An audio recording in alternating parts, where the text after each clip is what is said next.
Being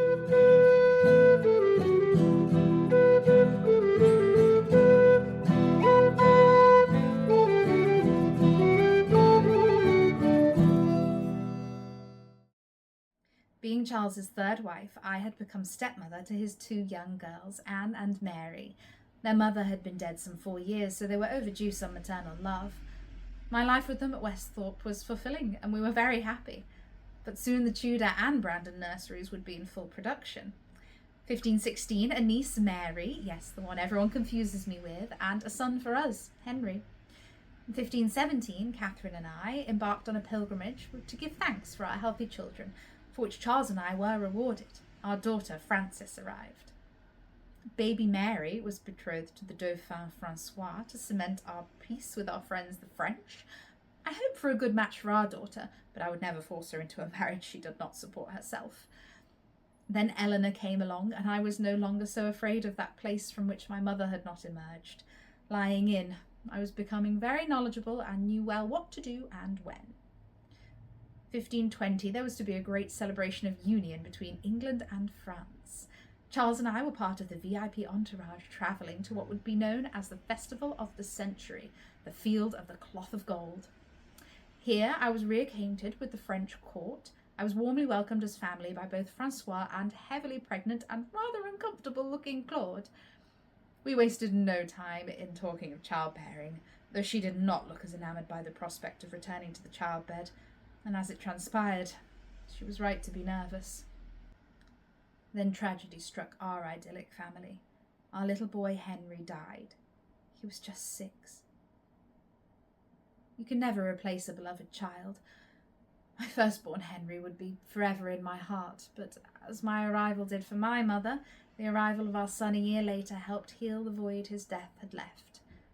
We named him Henry. 1525 gave us cause for celebration. My stepdaughter Anne married Edward Grey. Sadly, this marriage was to give her little joy. That summer, little Henry was bestowed the title Earl of Lincoln. The following summer, Mary Brandon married Thomas Stanley, becoming Lady Monteagle. Then the rumblings of discontent reached my ears. My brother was looking to put his wife of 18 years aside. It was incredulous that he should seek an annulment. On what grounds? Their union had been, in large, a happy one. Yes, they had suffered much loss, but my niece was his pearl, and she would do much good for the country come the day. Queen Catherine and I were as close as sisters. She would be distraught. I resolved to comfort her and make known my opinion to my brother. Things were not going Catherine's way, despite all protestations. But I had another child to take under my wing, so I busied myself caring for the young heiress Catherine Willoughby. She had become ward of my husband. Charles had her in mind as a match for young Henry.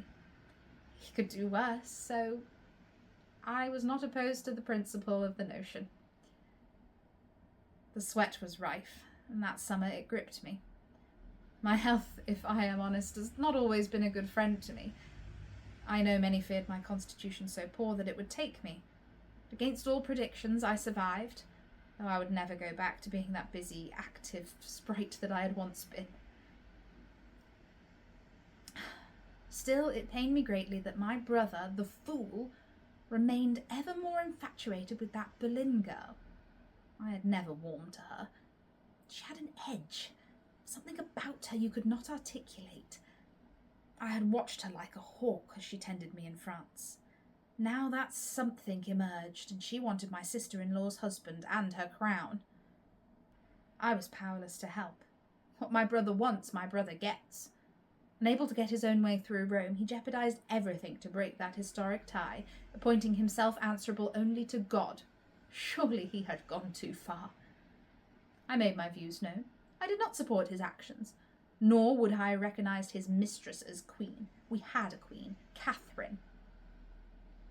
1533, distractions came thankfully in the form of Eleanor's betrothal to Henry Clifford, and then Frances wed Henry Grey. This marriage would have devastating consequences long after my time.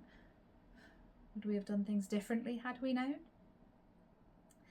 I was 37, same age as my mother was when she passed, and my health was deteriorating. Yet I had no fear. My motto, my mantra, La volonté de Dieu me suffit. The will of God is sufficient for me. What caused this sudden decline in my health? My physicians tended me well enough, but I did not rally. Whether I had fatigued myself with the excitement of seeing my girls settled on their own journey, was it the pain and frustration caused by my brother's folly, marrying Mistress Anne Boleyn? I know not. I do know that I was denied the love and comfort of my dear Charles as I lay losing my grip on this world. He was busied with the task of organising a coronation for she who must be obeyed. Mark my words, Anne Boleyn, your reign will end in tears.